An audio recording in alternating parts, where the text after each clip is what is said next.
Ok, bueno, buenas noches. Eh, Bienvenidos, como les decía, nuevamente a nuestro primer webinar de este año, enfocado en Data Science, a todos los que nos gusta la analítica de datos y sobre todo compartir experiencias. Bueno, retomamos el webinar de este año con el mismo enfoque y siempre tratando de tener participantes de alto nivel que nos puedan compartir sus mejores prácticas o experiencias en esta área, ¿no? Entonces, el día de hoy vamos a tener a José Antonio García. Antes de presentarlo, quería recordarles que, porfa, en la parte de los chats, ustedes pueden ir dejando preguntas a lo largo del webinar. Sí, preguntas y respuestas. Si exploran un poquito sus ventanas, ahí tienen la opción de los chats y el chat de preguntas y respuestas. Entonces, ahí pueden ir dejando las preguntas. Vamos a tratar de hacerlo un poco interactivo, así que si tiene una pregunta entre medio, voy a tratar de tomarla y que José nos pueda responder para hacer un poco más de interacción. Y además, bueno, los quería invitar y recordarles que todos los webinars del año pasado y estos que estamos partiendo ahora van quedando en un canal de YouTube, el cual les voy a compartir ahora el link en el chat de preguntas. No sé si lo pueden. Acá, en el de participantes, les voy a dejar como el link. Y en caso de que quieran repetir alguna de nuestras charlas o recordar algo de información que va quedando, puedan ustedes conectarse a nuestro canal de Telefónica, que es Transferencia de Conocimientos Movistar Chile, y ahí encontrar las sesiones de nuestros webinars y tanto de otros webinars que también organizamos en conjunto con la Fundación Telefónica. Entonces, sí, ahí gracias por compartirlo. Lo pueden revisar en el chat. Entonces, como les comentaba, el día de hoy tenemos a José, José Antonio García Conejeros. José es de profesión bioquímico y matemático, ¿sí? Con un doctorado en ciencias y el otro en ingeniería, tiene 2 doctorados. Ha trabajado en área de datos e investigación ya por muchos años y para distintas industrias en Chile principalmente, ¿no? Además ha desarrollado proyectos de investigación en el área. Pepe es docente también y es parte del grupo de colaboradores de Telefónica y en el cual desarrolla un papel muy importante en el área de ciencia de datos y es un apoyo siempre en la parte sobre todo de investigación. Entonces lo que vamos a ver hoy con él es un poco la experiencia que él ha tenido desde la parte de mostrar resultados donde a través de técnicas tradicionales de lo que es el machine learning, sobre todo con algoritmos de clusterización, como el K-means o KNN, cómo estos algoritmos ayudan a robustecer algoritmos de optimización heurística cuando estos algoritmos se aplican a problemas combinatoriales NP-hard, ¿no? Que todavía no han sido resueltos. No sé si tengo a Pepe o se desconectó. Aquí estoy, aquí estoy. Perfecto. Gracias. Bienvenido, Pepe. Gracias por participar y siempre por la disposición de compartir conocimiento con todos Muchas y gracias por la hacer crecer la invitación. comunidad. Sí, Muchas gracias. A ver, ahí sí, ¿se ve bien ahí o no? sí, perfecto. Gracias. Oye, sí, pues, contarle un poquito. En realidad, bueno, cuando uno le piden una charla de ciencia de datos, en realidad el mundo de ciencia de datos es súper amplio. Hay un montón de temas que se podrían hablar, pero yo elegí hablar de este tema, una porque es un proyecto de investigación que ya he estado trabajando hace un tiempo, un par de años por lo menos, y otra es porque este tema muestra una esencia de que cuando uno integra cosas de distintas áreas, por ejemplo, es típico en matemática, uno está resolviendo, por ejemplo, un problema de geometría y lo trata de llevar al álgebra, y ahí puede aplicar toda la maquinaria del álgebra y después lo retorna a la geometría. Entonces, cuando uno trata de integrar disciplina, en general es súper fructífero. De hecho, en la misma industria, cuando uno ve toda la parte de innovación, muchas de las innovaciones uno las desarrolla mirando otros métodos y después tratando de adaptarlos y utilizarlos.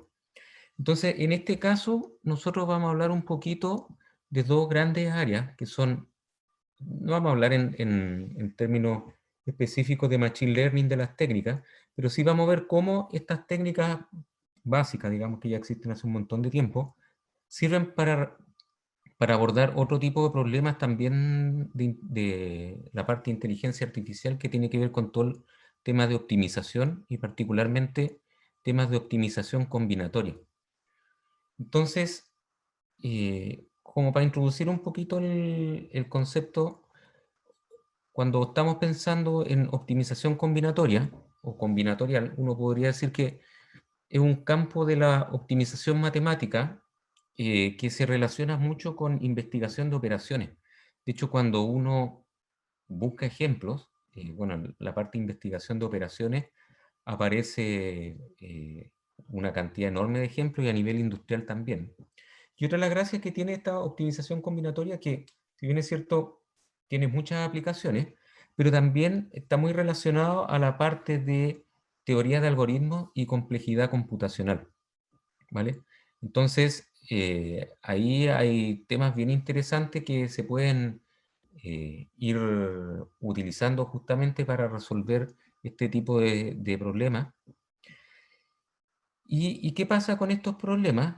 En general, lo que uno busca como idea o como objetivo es tratar de encontrar un óptimo, ¿ok? Cuando yo tengo un problema de optimización combinatorio, lo que quiero es encontrar un óptimo, sea un mínimo, un máximo, donde la estructura de objeto es finita, ¿ok?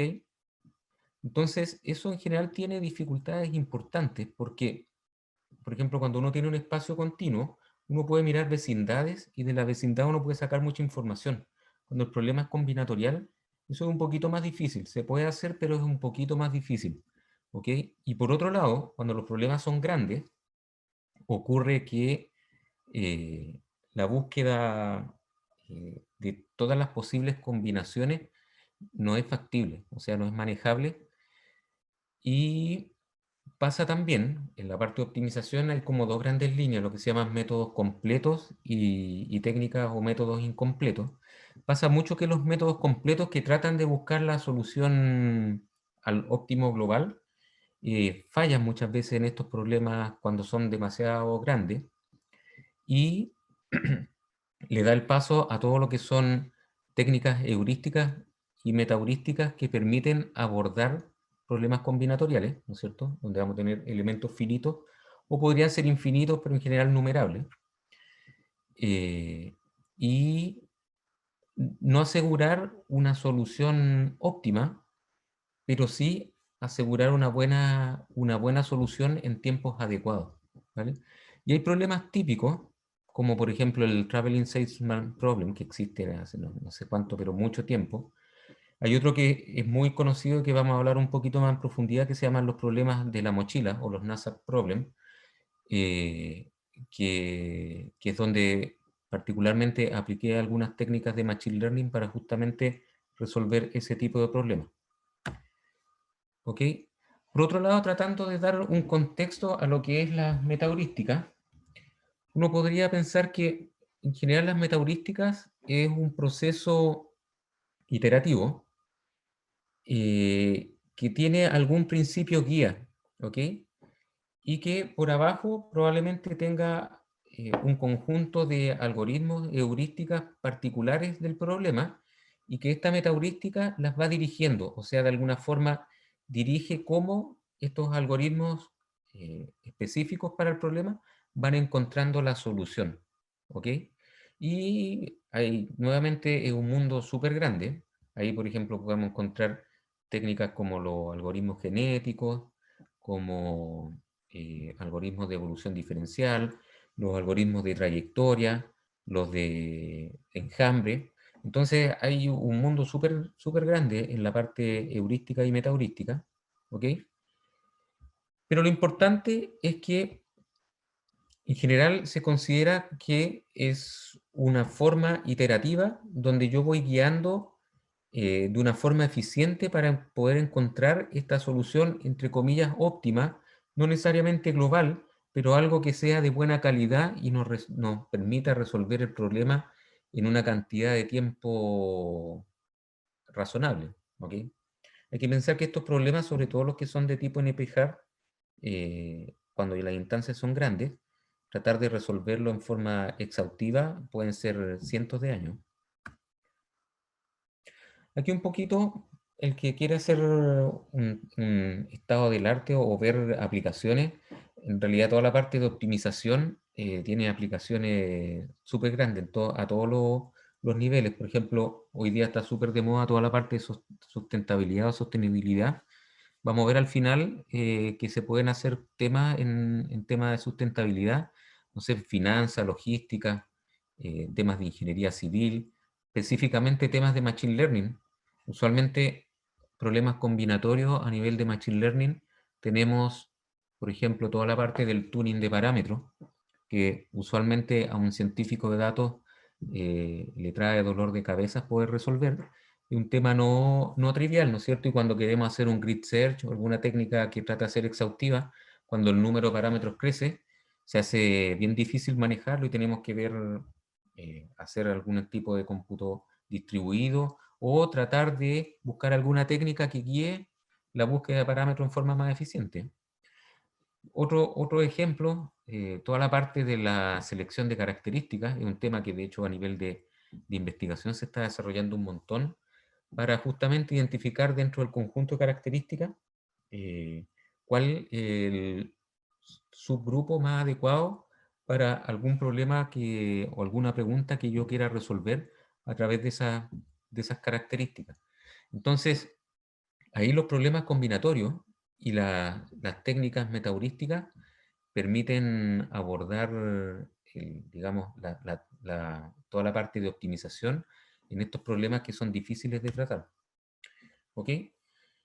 Y particularmente, lo que yo les venía a contar trata justamente de integrar qué ocurre cuando también uno trata de hacer un estado del arte de estas técnicas, porque uno dice las metaheurísticas han funcionado en general bien, pero a medida que los problemas van creciendo, estas también pierden un poco de eficiencia y justamente se ha visto que se puede hacer integraciones de distintas áreas. Entonces, si uno ve, por ejemplo, en el estado del arte, uno va a ver que técnicas de optimización metaheurística se integran, por ejemplo, con técnicas de optimización completa o matemática, que se llaman Mate-heuristic, que permiten abordar, digamos, la optimización desde estos dos puntos de vista y producir una simbiosis, digamos, para justamente hacer que el algoritmo sea más eficiente y, por lo tanto, obtener mejores soluciones o disminuir los tiempos de que se demora el algoritmo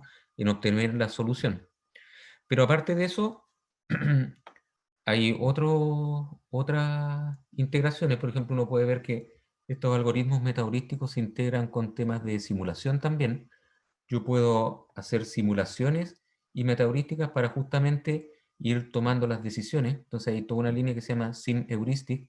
Y también hay mucha integración entre metaheurística y metaheurística. O sea, por ejemplo, se integran algoritmos genéticos con algoritmos de enjambre, como los que estoy presentando acá, ahí en los dibujitos.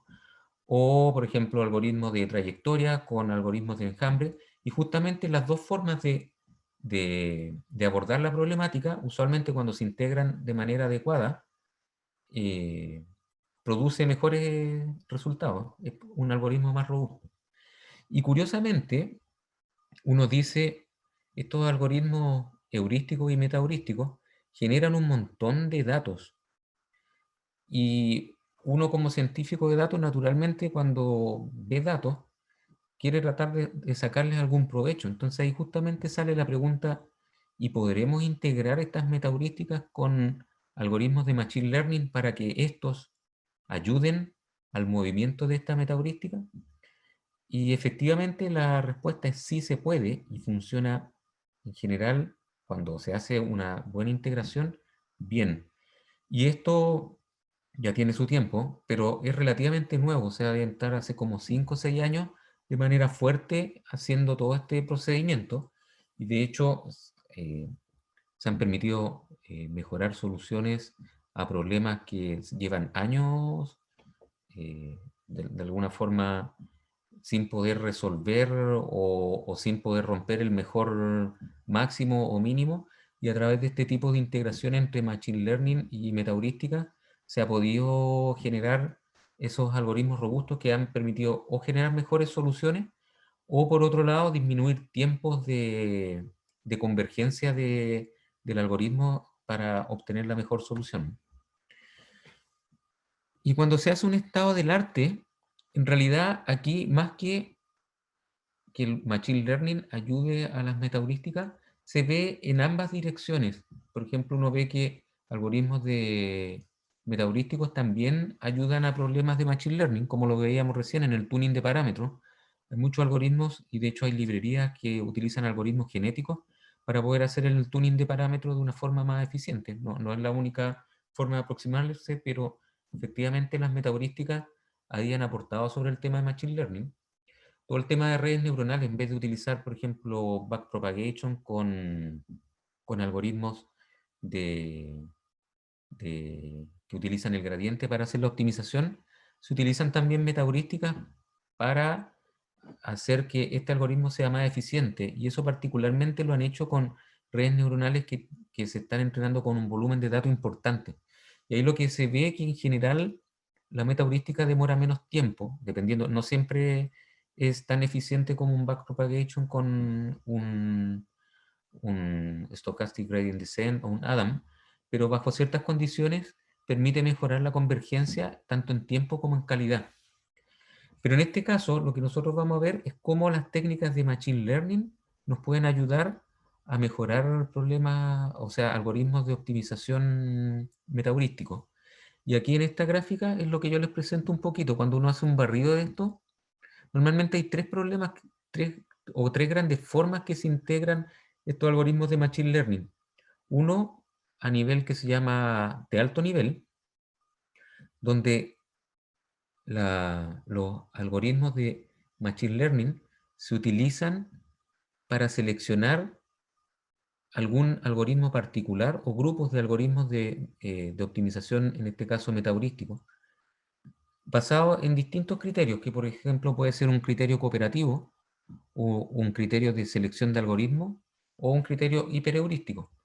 Y hay un caso que salió hace poco publicado, bien interesante, donde por ejemplo se ocupa un algoritmo de Canines Neighborhood para hacer la selección de qué metaheurística utilizar respecto de qué problema. Entonces, ¿cómo se hacía eso? Se hacía que se tenía una base de datos con metaheurísticas que habían resuelto las distintas instancias y con métricas de cuál había sido la más exitosa tanto en tiempos de convergencia como en calidad de la solución.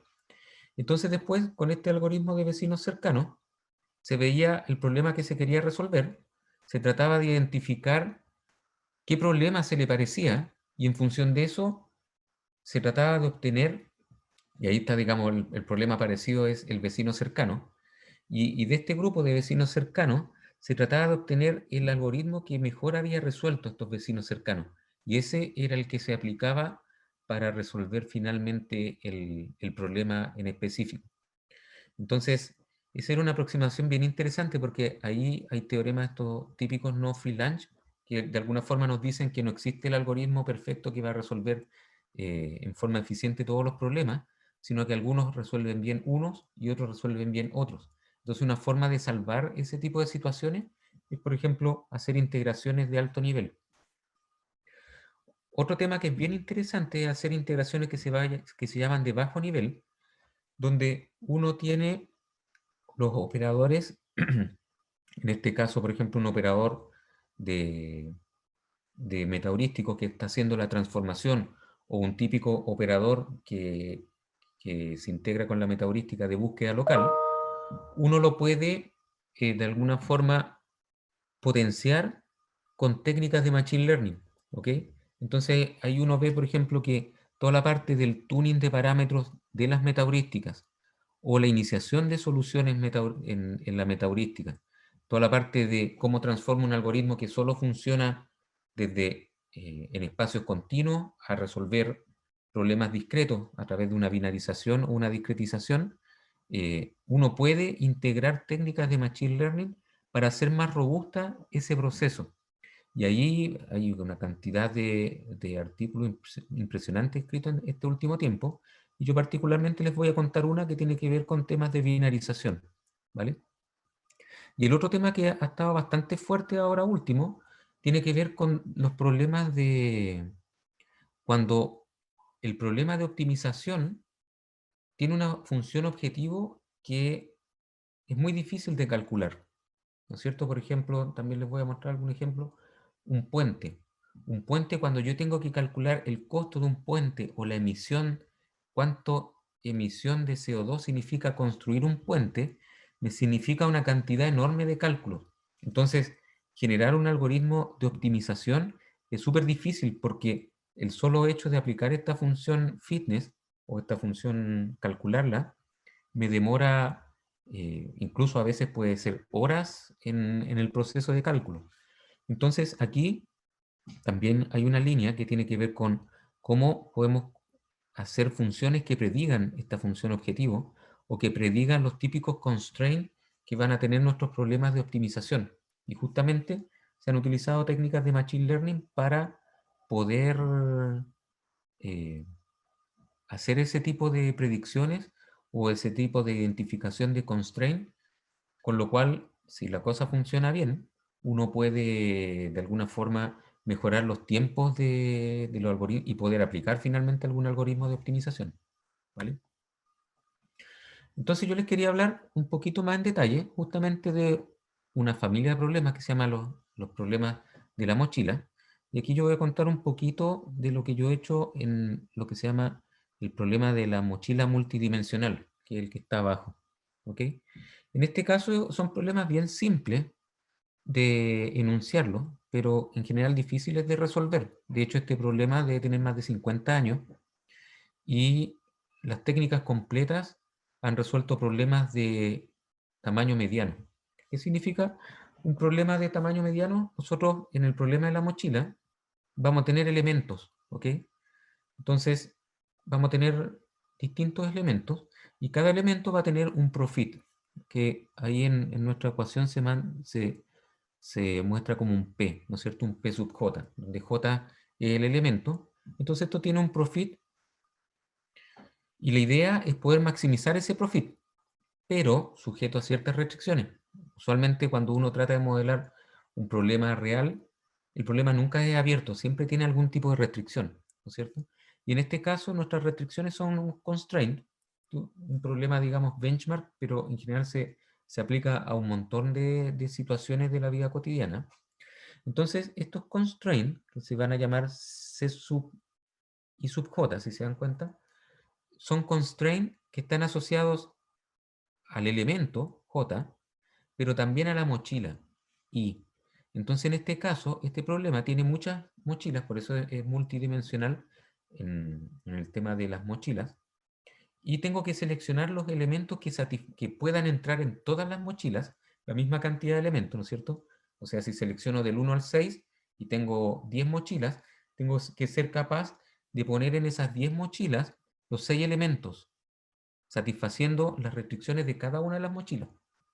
Y la idea es poder encontrar el, el profit máximo, ¿ok? Si ustedes ven en la literatura hay muchos, pero muchos problemas NASA. Este es como, no es el primero, pero es uno de los primeros que se enunciaron. Arriba le puse otro que se enunció hasta hace bastante, este debe ser de los 70, el multidimensional. Este set union es un poquito más nuevo, pero también en el mismo estilo, ¿no es cierto? Tenemos en este caso eh, elementos que están, en este caso, se llaman más que elementos, son ítems, ¿no es cierto? Y cada ítem puede tener elementos, ¿ok? Entonces los elementos, en este caso, tienen las restricciones y los ítems tienen el profit, Entonces yo tengo que ser capaz de elegir un número de ítems determinado, cosa que el grupo de elementos que compone a todos esos ítems cumpla la restricción y yo pueda maximizar mi profit de ítems. Entonces, estos problemas que se ven bien simples desde el punto de vista de la definición, han sido súper difíciles de abordar.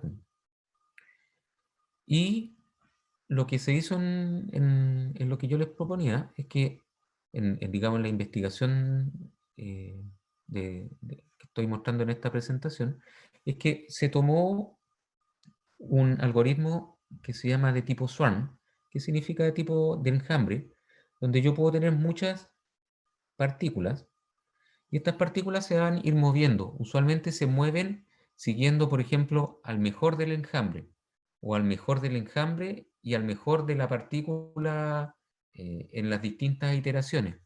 Entonces hay un principio guía que va moviendo y estos eh, van generando información, pero lo que ocurre con estos algoritmos, digamos, de partículas es que usualmente resuelven problemas que son continuos, ¿ok?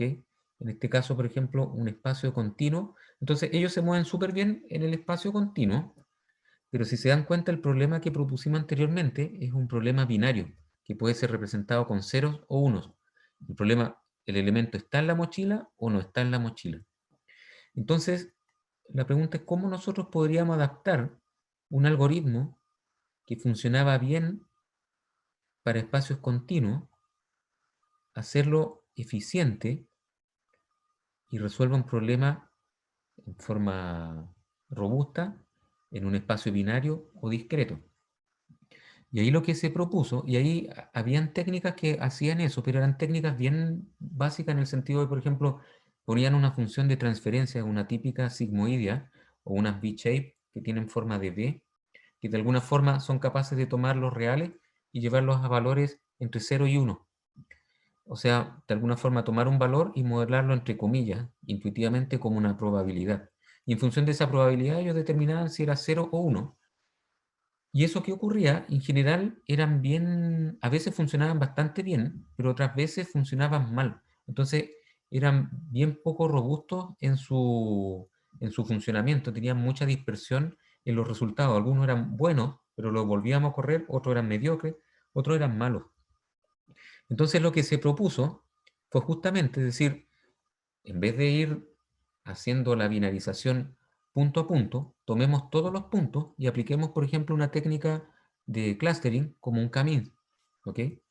Y este K-means, nosotros, por ejemplo, lo asociamos en términos de la velocidad de las partículas o de las soluciones que estamos utilizando, y de alguna forma, soluciones que se mueven poco en el espacio continuo deberían moverse, entre comillas, poco o tener una probabilidad de transición baja, que son aquí los rojitos, en el espacio discreto.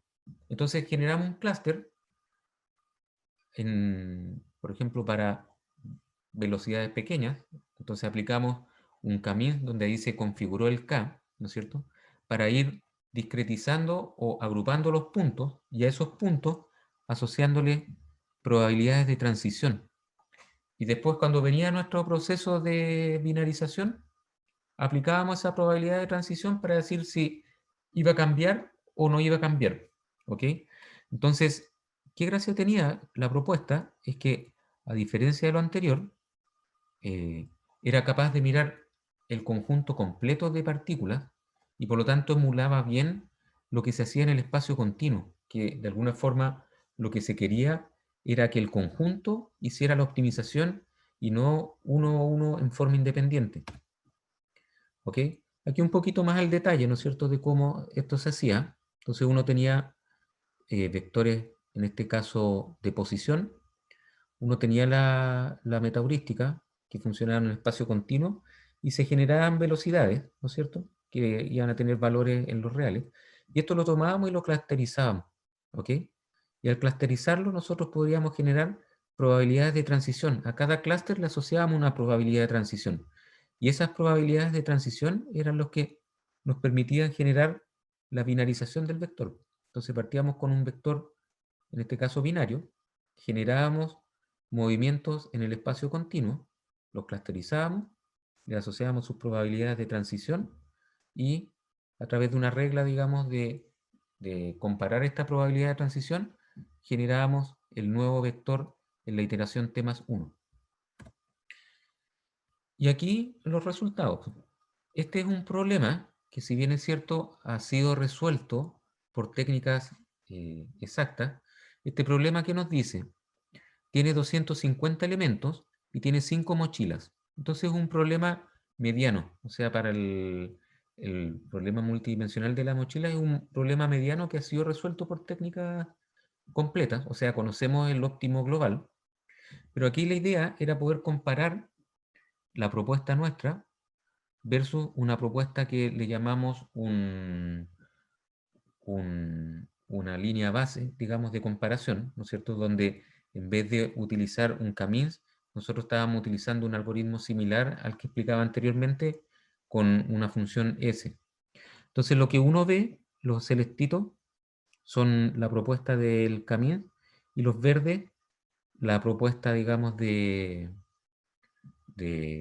nuestra línea base de comparación. Y cuando acá nosotros mirábamos particularmente el rango intercuartil, en general veíamos que nuestro algoritmo, la propuesta, digamos, con Camis, era mucho más robusta en el sentido que siempre obtenía mejores valores y consistentemente. Lo otro que ocurría mucho es las dispersiones. Al mirar las dispersiones estas, y es por eso que esto se ve hacia abajo del cero, cuando se hace la suavización, dispersiones súper grandes, en el caso de la línea base. En cambio, la parte de Camins era mucho más compacto, digamos, el rango en que se movían las soluciones. Entonces, eran en general de mejor calidad y mucho más robusto porque el valor se reproducía eh, con mucho más frecuencia. Y aquí un problema un poquito más grande, los resultados. Entonces, lo que ven a la derecha son la propuesta con Camins, ese que se llama KMTR, es un Camin, ¿no es cierto? De un problema ya más grande. Este es un problema que tiene 10 mochilas y 500 elementos y que no ha sido resuelto con técnicas completas. O sea, aquí las técnicas heurísticas y metaheurísticas son las que han obtenido los mejores resultados. Y en este caso nos comparamos con un algoritmo que era el mejor que había resuelto el problema, pero utilizando técnicas que se llaman de tipo general. O sea, que de alguna forma la técnica no estaba construida específicamente para este problema, sino que era una técnica que había sido tuneada para el CAMIS, perdón, para el NASAC, pero también se podía utilizar en otros problemas. Y aquí nosotros pusimos nuestras técnicas, utilizamos dos algoritmos metaheurísticos y quisimos ver qué tal nos iba. Y usualmente lo que hace uno es que mira los tiempos, ¿no es cierto?, de convergencia, y también mira los resultados, tanto los mejores valores obtenidos, pero también los promedios, ¿vale? Y cuando nos comparamos contra el mejor algoritmo de forma que resuelve el problema, algoritmo general, vimos que nuestra propuesta igual era más robusta. De hecho, ahí donde aparece el average, en la última fila, uno ve que la propuesta, digamos, en este caso de un algoritmo que se llama Cuckoo-Search, fue mucho más robusta, tanto en el average como en los mejores valores encontrados. Y esto simplemente por haber hecho el cambio de el cómo se procesaban los datos. Pasar de un algoritmo que no consideraba a toda la población, a haber considerado a la población, agruparla y posteriormente haber hecho la transición. Y aquí, ¿qué más nos pasó? Que cuando nos quisimos comparar con el mejor algoritmo que había resuelto el problema, que en este caso era un Quantum PCO, pero este Quantum PCO había sido adaptado específicamente para resolver el, el NASAC problem, o sea, de alguna forma yo no lo podía tomar y aplicarlo directamente a otro problema. Este en general funcionó bastante mejor que el nuestro, y de hecho nos ganó tanto en el best como en el average, ¿vale? Entonces, nosotros, ¿qué hicimos? Como siguiente propuesta, miramos este algoritmo, pero hicimos una propuesta adicional. Entonces, ¿qué dijimos nosotros? miremos lo que era PCO, ¿no es cierto? Un algoritmo de optimización de tipo Swarm. Entonces PCO se guiaba por el Global Best y el Position Best, o sea, el mejor que se ha obtenido hasta el momento y el mejor que ha obtenido mi partícula hasta ese momento. Y se obtiene un promedio ponderado, son dos coeficientes que se ajustan, y mi solución se va moviendo mirando estos dos casos. Ese es el tradicional y ese es el que había resuelto de buena forma el Nassau Problem, había sido hasta la fecha el más eficiente. Entonces, se nos ocurrió la idea de que en realidad en vez de ser guiado por el mejor, fuera guiado por los mejores vecinos cercanos, pensando en, usualmente cuando están temas de meta heurístico, uno tiene dos puntos importantes, la exploración y la explotación, ¿vale? Entonces, nuestros vecinos cercanos, esto nuevamente fue intuitivo, no hay, digamos, un fundamento teórico para poder demostrarlo. Había una intuición de que al mirar los vecinos y al mirar los mejores vecinos, tanto la exploración como la explotación podían ser más eficientes, ¿vale? Entonces, guiados por ese principio, por esa intuición, se propuso un nuevo algoritmo PCO, ¿ok? Basado en estos vecinos cercanos. Y aquí algunos resultados de este nuevo algoritmo. Entonces, cuando los comparamos, por ejemplo, el algoritmo utilizando un Canidus Neighborhood versus el algoritmo tradicional, que son, y alguna variación de este algoritmo tradicional, vemos que nuevamente los resultados son mucho más robustos. Aquí hicimos voxplot, entonces estos voxplot, si se dan cuenta, el que se propuso por vecinos cercanos son los tres primeros. Después, el segundo es una variación de un Cuco Search, pero estándar. Y este también es otra variación Cuco Search, pero que de alguna forma no está considerando vecinos cercanos, sino que está considerando otro tipo de variación en su movimiento. Entonces, lo que nos dice este gráfico es que estos vecinos, el algoritmo de movimiento de utilizando vecinos cercanos, en general es mucho más compacto en la cantidad de soluciones cuando corremos el algoritmo n veces. Si no me equivoco, son 30 veces. Entonces, las soluciones son de mejor calidad porque están más cercanas a cero. Estamos comparándonos siempre con el mejor resultado. Y aparte son más compactas. Entonces, de alguna forma esa intuición la podemos ver reflejada en nuestros datos, que en general mejora el algoritmo. Después quisimos ver también gráficos de convergencia, o sea, el azul es la propuesta con Canidus Neighborhood comparado con los otros dos. Y en general vimos que era más robusto, pero aparte las soluciones de mejor calidad se obtenían mucho más rápido. Por lo tanto, también era en el tiempo de convergencia era mucho mejor que los otros dos algoritmos. Entonces permitía mejorar por un lado la calidad de las soluciones y por otro lado los tiempos. Y volvimos nuevamente a compararnos con el algoritmo original que en la propuesta anterior había, de alguna forma, se había visto perdido. Y en este caso, si se dan cuenta, este es el algoritmo original, el mejor, el que se llama Quantum PCO estrella. Y la propuesta con vecinos cercanos es este que dice K Quantum Cuco Search Algorithm. Y nos comparamos para el problema 5.500, o sea, 5 mochilas, 500 elementos.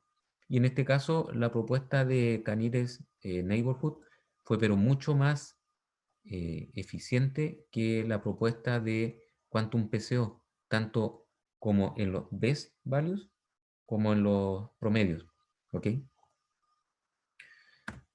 Empezamos a indagar un poquito más y aquí volvimos a resolver el NASAC, pero ahora por un problema más grande todavía. O sea, la misma cantidad de elementos, pero 10 mochilas. Y el KNN siguió siendo más robusto que el caso de Quantum PCO. ¿Ok? Si se dan cuenta ahí, los valores, tanto el average como aquí está, el best value. Y en el grupo de problemas más grande que hay, que es 30 mochilas y 500 elementos, ahí anduvo fallando un poquito. Si se dan cuenta, en el de 500, perdón, el de 5 mochilas, fue súper contundente la comparación. O sea, el KNN ganó en prácticamente todas las instancias. En el de 10, nuevamente fue más eficiente, pero ya no tan fuerte como en el de 5. Y en el de 30 bajó nuevamente su eficiencia y ahí de hecho en el caso de tanto del best value como en average, no, en el average fue mejor el quantum PCO, pero en el best value fue mejor la propuesta del Canires Neighborhood, ¿vale? Pero de alguna forma lo que se vio un poquito es que el algoritmo en la última parte empezó a bajar un poco su eficiencia al compararlos con el que mejor había resuelto el problema. ¿Vale? ¿Eso qué gracia tiene? Tiene gracia que da espacio a seguir mejorando. Uno podría tratar de entender un poquito por qué se produce eso y tratar de ajustar el algoritmo con algún tipo de técnica que permita ir obteniendo información justamente de donde está teniendo problemas y hacer un tuning o una adaptación que permita justamente corregir eso, ¿vale? Entonces hasta ahí mostrar un poquito que en realidad con técnicas súper estándar como un Camis o como un Canires Neighborhood, fuimos capaces de ir mejorando algoritmos de optimización de manera importante. Y hay que pensar que estas comparaciones que hicimos ahí deben ser miles y miles de algoritmos que han resuelto este problema de NASAC. Y ahí estamos poniendo en general los mejores que han resuelto hasta ese momento. Entonces, un poquito destacar la potencia justamente de haber aplicado estas técnicas de Machine Learning e integrarlas con algoritmos metaheurísticos para poder abordar en forma más eficiente este tipo de problemas. Y aquí un poquito pensando en los pasos siguientes, porque uno puede decir, ah, pero eso es como benchmark, pero efectivamente esto también tiene aplicaciones súper concretas. Por ejemplo, acá hemos estado trabajando en temas de diseño de estructuras, particularmente puentes, donde aquí a la izquierda yo les muestro un poquito lo que significa, por ejemplo, variables de diseño de un puente, que tienen que ver con largos, grosores, y la cantidad de parámetros que se pueden mover. Por ejemplo, acá hay una variable B que debe estar graficada. Yo no soy experto en cálculo de estructura, pero ahí uno se integra, digamos, con gente que conoce del área y, y de alguna forma eh, uno trae la parte de la optimización y el machine learning y la gente, digamos, de ingeniería civil trae toda la parte del problema y entre los dos grupos se trata de poder resolver este cuento. Pero ahí, por ejemplo, la variable B, si uno se da cuenta, parte en 7 y termina en 10 como distintas posibilidades y se va incrementando en 0.01 metros. Entonces, de alguna forma, la cantidad de posibilidades que tenemos, y estos son solo las variables de diseño, también hay variables estructurales, y uno puede decir que esto al final puede ser también una especie de benchmark, pero aquí en la parte de infraestructura hay toda una parte de sustentabilidad que es súper relevante. Estructuras sobre todo de concreto o híbridas como este puente, eh, la elaboración de los materiales genera una cantidad de CO2 enorme. Entonces, si de alguna forma yo soy capaz de reducir costos y aparte reducir emisiones de CO2 con un diseño que soporte todos los constraints de las normas que se están imponiendo en construcción de puentes, entonces de alguna forma me permite ser mucho más amigable con, con el medio ambiente. Y aquí justamente hicimos pruebas aplicando las mismas técnicas anteriores y los resultados en general fueron bastante positivos. O sea, todos los algoritmos que ellos traían, el grupo, digamos, de ingeniería civil traía anteriormente a utilizar estas técnicas y al aplicar las técnicas, estas superaron a todos los algoritmos tanto en tiempo y en calidad de las soluciones. Pero en realidad uno incluso puede ir un poquito más allá. Por ejemplo, acá en el tema de los puentes, lo que ven a la derecha es justamente la construcción de unas redes neuronales que lo que hacen es calcular las funciones objetivos, hacer la predicción de funciones objetivos tanto de costos como de CO2. Y en el caso de la matriz de confusión, es la clasificación de nuestros constraints, si de alguna forma el puente satisface el conjunto de constraints o no. Y aquí nuevamente se abren desafíos interesantes. Uno se da cuenta, por ejemplo, en estas redes neuronales, que funcionan bastante bien en general. Ahí ven, se está poniendo el predicho versus el valor real. Y es súper lineal el comportamiento, o sea, es casi la identidad. Pero en los valores donde están los óptimos, o valores cercanos a los óptimos, la red neuronal se echa a perder un poquito. Entonces, de alguna forma, hay que ver cómo mejorar, porque justamente aquí es donde importa que se comporte bien. Y eso es bien natural, porque en general se producen muchos menos puntos aquí que en este otro, en esta otra parte donde los valores son no tan buenos.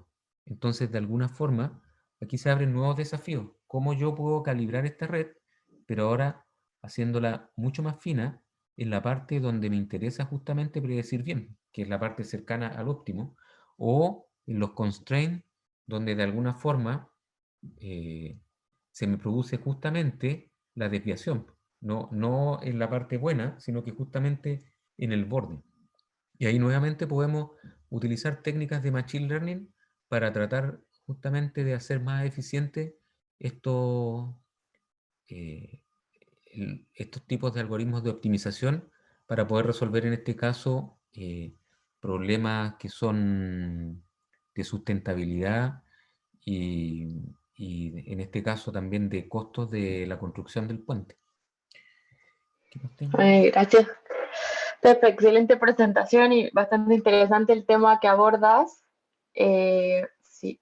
No sé si el público, las personas participantes del evento tienen preguntas, las pueden escribir en el chat de preguntas y respuestas, ya que no tenemos la opción de el unmute. Yo tengo una pregunta ahí dentro de la selección que uno hace cuando quieres mejorar un algoritmo de optimización de una técnica de Machine Learning. ¿Cuál sería como la recomendación al momento de elegir, por ejemplo, en el problema que tú tenías entre un K-means y un KNN, por ejemplo, o alguna otra técnica de clusterización dentro del grupo, ¿no? Sí, de hecho se probaron otras técnicas de optimización también. Por ejemplo, hicimos algunos casos con DBSCAN. ¿Qué ocurre? Que en general no existe como una receta única. Bueno, y esto yo creo que no es solo en los problemas de optimización, en los problemas de la vida real que uno resuelve en Machine Learning, no existe una receta única. Lo que existe muchas veces una intuición, en este caso era claro que había que ocupar alguna técnica de agrupación, pero después para llegar a la técnica adecuada, incluso a los parámetros de la técnica, por ejemplo en el caso del K-means se ocupaba un K que era igual a 5. Si uno cambiaba el K, la técnica tampoco funcionaba en forma tan, digamos, tan eficiente como se ve ahí. Entonces, un poquito es prueba y error. Hay que probar. No, es súper difícil poder llegar con una respuesta desde la forma teórica del por qué un K-means va a funcionar en este caso mejor que un DBSCAN.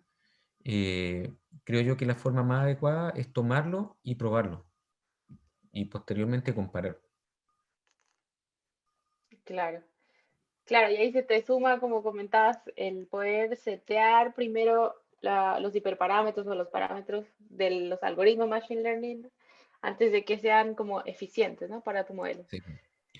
Un problema de Y tuning ahí bien complejiza difícil. más, claro, Sí, se sí, complejiza mucho más tu problema. Pero sí. los resultados muestran que vale la pena el esfuerzo, porque ahí puedes alcanzar mejoras Claro, importantes. que pasan varias cosas, porque normalmente una cosa es que puede alcanzar mejoras importantes, pero otra es que también al ir mirando cómo se comportan los distintos parámetros, uno puede ir entendiendo también qué es lo que va pasando por dentro, que es un poquito, muchas veces uno tiene como una caja negra de todos estos algoritmos y no entiende por qué funcionó bien. Entonces, el hecho de agregar la parte Machine Learning también nos da la posibilidad de hacer justamente un poquito de ciencia de datos con los resultados y empezar a entender por qué funcionan bien o bajo qué condiciones funcionan bien y por qué en estas otras condiciones no funciona tan bien. Y eso también es bien interesante, poder de alguna forma generar una explicación del por qué el algoritmo está funcionando bajo estas condiciones. Claro, en el caso del KNN que mencionabas, ahí dices que el punto de partida para el KNN era súper importante, ¿no? Ahí no partías de un punto aleatorio o... En general, no. Uno normalmente en este tipo de problemas, los puntos de partida se construyen con una heurística usualmente. Porque si uno parte con un punto aleatorio, converge, pero la convergencia es mucho más lenta. Entonces, normalmente uno le genera alguna solución que, entre comillas, sea medianamente buena. Y de ahí parte para poder hacer el recorrido de mejor forma. Dale, excelente, gracias. Tengo una pregunta del público, ahí Benja Durán nos pregunta, dice, las restricciones de las dimensiones, en el ejemplo del puente, ¿de dónde vienen? Dice, el tema del cálculo estructural está incluido en esta optimización. Sí, está justamente el cálculo estructural está incluido y es parte de los constraints. O sea, ¿qué ocurre? Uno hace el cálculo estructural y ese cálculo estructural tiene que cumplir ciertos coeficientes que se llaman coeficientes de seguridad. Y por otro lado, ese cálculo estructural también se asocia con con un costo y con una emisión. Entonces, efectivamente, para poder resolver el problema del puente, tenemos que hacer todo el cálculo estructural y validar que la estructura que se está proponiendo cumpla con toda la normativa. Por ejemplo, si estamos generando un puente para Chile, hay que tomar toda la especificación impuesta por Chile, cumplir justamente todas esas normativas y aparte poder calcular los costos y los CO2 que implican ese diseño en particular. Entonces, todo eso se va calculando y se prueban distintas estructuras. Y es por eso que es súper relevante poder predecir esas funciones objetivos, porque el cálculo estructural es lento. Muchas veces es muy grande el cálculo estructural y es pesado desde el punto de vista de cómputo. Claro, claro, y esa, bueno, yo tenía otra pregunta sobre eso, a nivel de tiempo y costo computacional, el hecho de agregar a tu algoritmo base de optimización, que ya lleva un tiempo, a el algoritmo Machine Learning, involucra demasiado costo computacional o... En general no. Las pruebas que hicimos, por ejemplo, una binarización eran microsegundos. Entonces, ¿qué ocurría? En general, cuando comparábamos el tiempo de binarización versus el tiempo total en una iteración, era menos de un 1%. Eso por un lado. Y por otro lado, Mm, lo que pasaba también es que al algoritmo hacerse más robusto, convergía más rápido. Por lo tanto, había que hacer menos iteraciones. Entonces, al final, los tiempos eran mejores que los algoritmos si es que no utilizáramos la parte Machine Learning. claro, excelente. Bueno, creo que no tenemos más preguntas del Aquí, público. aquí hay una. Ahí, Ahí pusieron una, usar optimización bayesiana para ayudar a sí. la optimización. Sí, se puede, eh, pero hay que considerar que se tendría que hacer en una primera etapa, porque no se puede hacer en conjunto. Si se trata de hacer en conjunto el tuning de parámetros, de hecho, esa es como otra línea de investigación, cómo poder manejar parámetros dinámicos, porque uno normalmente, y en la parte de Machine Learning también se hace mucho, uno normalmente setea los parámetros y los deja fijos, pero uno también podría tener la posibilidad de hacer parámetros dinámicos. Por ejemplo, no sé, pues cuando uno está entrenando una red neuronal, el learning rate lo puede ir variando, de un parámetro, pero eso también uno podría ir variando otros parámetros. Entonces hay toda una línea de investigación que bajo ciertas condiciones se utilizan algoritmos bayesianos para hacer eso. Sí. ¿Qué ocurre en general con la optimización bayesiana? Que es lenta. Entonces, en este tipo de algoritmos nos pega fuerte en el tiempo que demora. Y hoy en día lo que yo he visto que se está utilizando harto, todavía no ha explotado fuerte, pero en algunos casos ha funcionado bien, es que se está haciendo aprendizaje por reforzamiento. Entonces, se está tomando desde el entorno los valores y estos se están utilizando para hacer el ajuste de parámetros en forma dinámica. Eso, bajo ciertas condiciones, he visto casos que ha funcionado de forma buena. Claro, ahí como el algoritmo pasarse a un deep learning o a un reinforcement learning, ¿Sí? un Incluso de los algoritmos entrenamiento, estándar, claro. sin siquiera que sea como un DeepQNet, no, sino que con los algoritmos estándar nomás de Reinforcement Learning, que son mucho más simples, los aplican y eso les permite hacer, entre comillas, este tuning dinámico o manejo dinámico de los parámetros. Perfecto. Bueno, gracias a todos por acompañarnos el día de hoy. Nuestra siguiente sesión en un mes, aproximadamente las mismas fechas, vamos a estar les mandando la invitación a todos los que quieran participar y tener otro invitado especial. Agradecerte, Pepe, por todo el conocimiento compartido y la buena disposición como siempre. Muchas gracias a Y ustedes por invitarme.